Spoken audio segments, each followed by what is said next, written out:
তোমার কাছের মানুষ হঠাৎ করে তোমার সাথে আর সম্পর্কে থাকতে চাইছে না।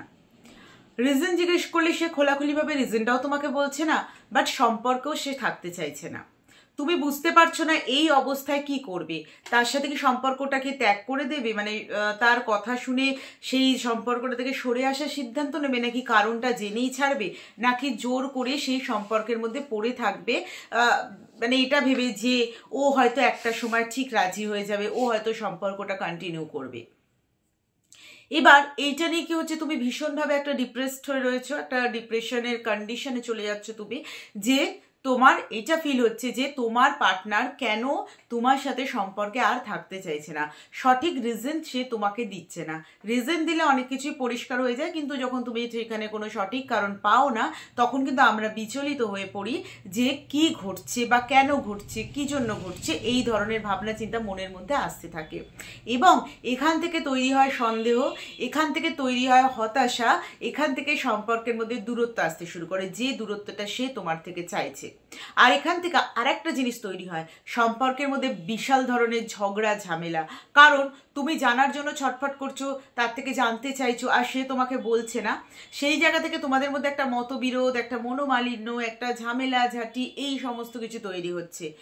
এই অবস্থায় তুমি কি করবে, তোমার কি করা উচিত, কি সিদ্ধান্ত তোমার নেওয়া উচিত, এই নিয়ে আজকের ভিডিওতে আমরা একটু বিস্তারিতভাবে আলোচনা করব। তাই যারা নতুন সাবস্ক্রাইবার আছো তাদেরকে অনেক ওয়েলকাম, আমার চ্যানেলে নতুন যারা তাদেরকে অনেক ওয়েলকাম, পুরনো যারা তাদের তো অনেক অনেক থ্যাংক ইউ। আর যারা সাবস্ক্রাইব না করে ভিডিও দেখছো, ঝটপট চ্যানেলটাকে সাবস্ক্রাইব করে নোটিফিকেশন বেলটা প্রেস করে দাও, যাতে নতুন ভিডিও তোমাদের সামনে আসে। কারণ আমরা এইসব চ্যানেল তখনই সাবস্ক্রাইব করি যখন আমাদের মধ্যে এই ধরনের কোনো সমস্যা তৈরি হয়, আমরা এরকম একটা সমস্যার মধ্যে থাকি। তো সমস্যার সলিউশন পেতে গেলে ভিডিও দেখতে হবে, ভিডিও দেখতে গেলে নোটিফিকেশন বেল প্রেস করতে হবে। নোটিফিকেশন বেল প্রেস না করলে নতুন ভিডিও নোটিফিকেশন তোমাদের কাছে আসবে না, তোমরা বুঝতে পারবে না। আর যারা আমার সাথে পার্সোনালি মেসেজ করছো মেসেঞ্জার বা ইনস্টাগ্রামে, তারা ওখানে বলো তোমাদের কি সমস্যা আছে, সমস্যা লিখে পাঠাও, ওখানে আমি যেরকম সবাইকে রিপ্লাই দিই আমি সেই রকম তোমাদের সাথেও সেইভাবে কোঅপারেট নিশ্চয়ই করব। আর যারা আমার সাথে কমেন্ট বক্সে কথা বলতে চাইছো, আমি তাদের একটা কথাই বলবো যে কমেন্ট বক্সে বেশি বেশি করে কমেন্ট করো, তোমরা তোমাদের সমস্যার কথা লেখো। দেখবে অনেকেই আছেন যেখানে তোমাদের সাথে হয়তো কোঅপারেট করবে, আমি তো আছি। তো কমেন্ট বক্সে তোমরা লেখো, সমস্যা লেখো, ভিডিও টপিক দাও, তোমরা কি ধরনের ভিডিও চাইছো সেটা দাও। অ্যান্ড অল কমেন্ট বক্সটা খোলা তোমাদের জন্যই। প্লিজ লাইক করো, শেয়ার করো বন্ধুদের মধ্যে।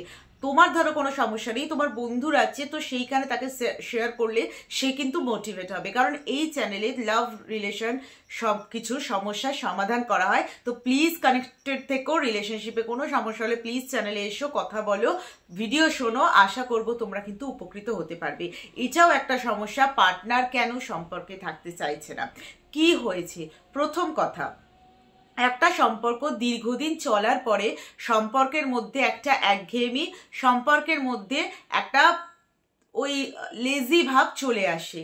কি হয় না, একটা সম্পর্ক যখন পুরনো হয় আমরা ভাবি ও তো আমারই আছে, ও আমাকে ছেড়ে যাবে না, আমি ওকে একটুখানি সময় দিই, বেশি সময় দিই বা সময় নাই দিই, ও আমারই থাকবে। এইটা হচ্ছে সবচেয়ে বড় ভুল ভাবনা আজকালকার দিনের রিলেশনশিপের ক্ষেত্রে। সম্পর্কের ক্ষেত্রে বরাবরই সময় ম্যাটার করে এসেছে, এবং বিশেষ করে আজকালকার দিনে সোশ্যাল মিডিয়ার যুগে তুমি যদি মনে করো তোমার পার্টনারকে সকালে একটা মেসেজ করবে, বিকেলে একটা মেসেজ করবে, রাতে একটা মেসেজ করবে, আর তার কোনো খোঁজ খবর নেবে না, তাহলে তুমি ভুল জায়গায় আছো। সম্পর্কে থাকলে কিন্তু এফোর্ট দিতে হবে।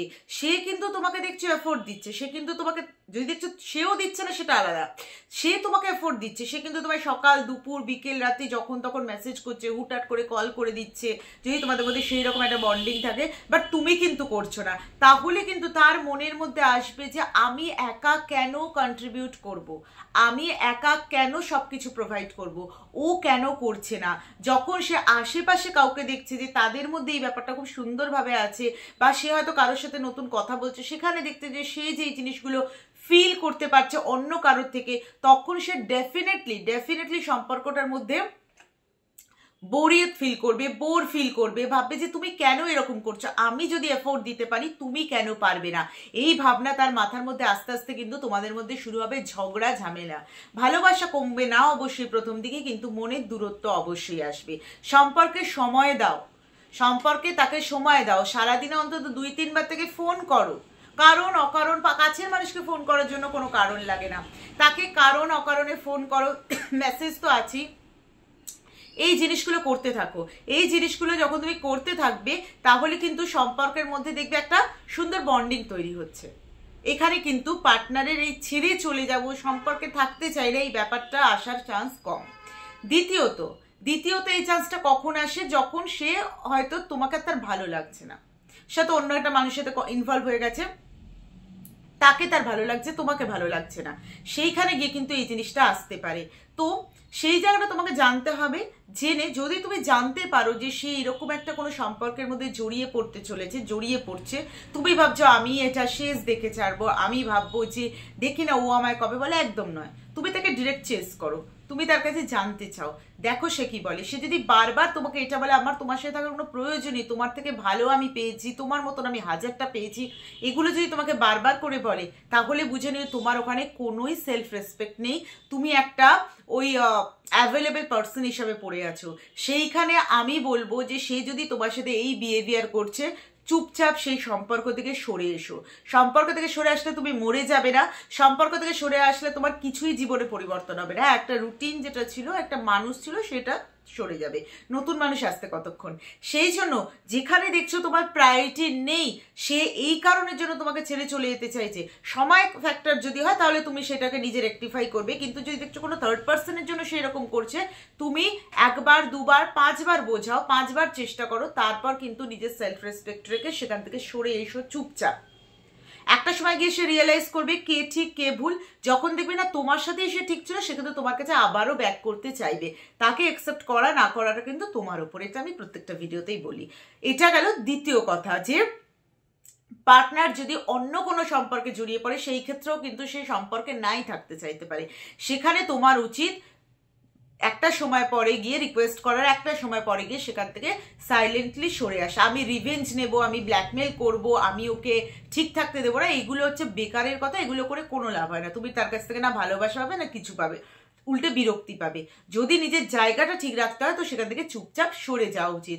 তো পার্টনার যখন চাইছে না সম্পর্কে থাকতে, মেন কারণ এই দুটো হতে পারে। 1 হচ্ছে সময়, 2 হচ্ছে যে তার লাইফে অন্য কেউ আসা।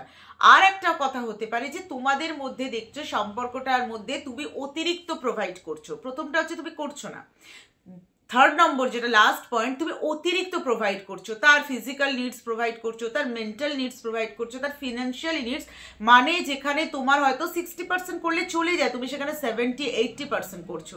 একটা সময় গিয়ে তার মনে হচ্ছে তুমি তো অ্যাভেলেবেল পার্সন, তোমার এত নিডস প্রোভাইড করার পরে মানে তুমি থেকেই যাবে, সে তোমার সময় দিক না দিক, তোমার সে থাকুক না থাকুক কোনো ফারাক পড়বে না। এই জায়গায় গিয়ে কিন্তু সম্পর্কের মধ্যে একটা লেজি ভাব চলে আসে, যে ও তো আছে, ও তো থাকুক, আমি আমার মতন থাকি। তো অতিরিক্ত যে নিডস তুমি প্রোভাইড করছো, সেই অতিরিক্ত নিডস প্রোভাইড করাটা তোমাকে বন্ধ করতে হবে ইমিডিয়েটলি। অতিরিক্ত নিডস প্রোভাইড করা, সম্পর্কে থার্ড পার্সন আসলে, এবং সময়ের ব্যাপার। তো এই তিনটের মধ্যে ডিফারেন্স কোথায়? সময় যখন তুমি কম দিচ্ছ সেটাকে তোমায় রেকটিফাই করতে হবে, অতিরিক্ত নিডস তুমি প্রোভাইড করছো সেটাকে তোমায় রেকটিফাই করতে হবে। আর যখন দেখছো তার লাইফে কোনো থার্ড পার্সন এন্ট্রি নিয়েছে, তোমাকে সেখান থেকে সাইলেন্টলি সরে আসতে হবে। এই কাজগুলো কিন্তু তুমি যদি করো, দুটো যদি করো, দেখবে তোমার পার্টনার তোমার কাছে সাথে আবার আগের মতন বন্ডিং তৈরি হয়ে গেছে তোমাদের মধ্যে। আর 3 সেকেন্ডটা যদি করো, সেখানেও কিন্তু তোমার একটা জায়গা তৈরি হবে, এবং একটা সময় গিয়ে সে রিয়েলাইজ করবে যে সে ভুল করেছে। তো আশা করবো ভিডিওটাতে তোমরা উপকৃত হবে। আরও নতুন নতুন কন্টেন্ট পেতে হলে চ্যানেলটাকে অবশ্যই ফলো করো, টপিক দাও আমাকে। ভালো থেকো, সুস্থ থেকো, পজিটিভ থেকো।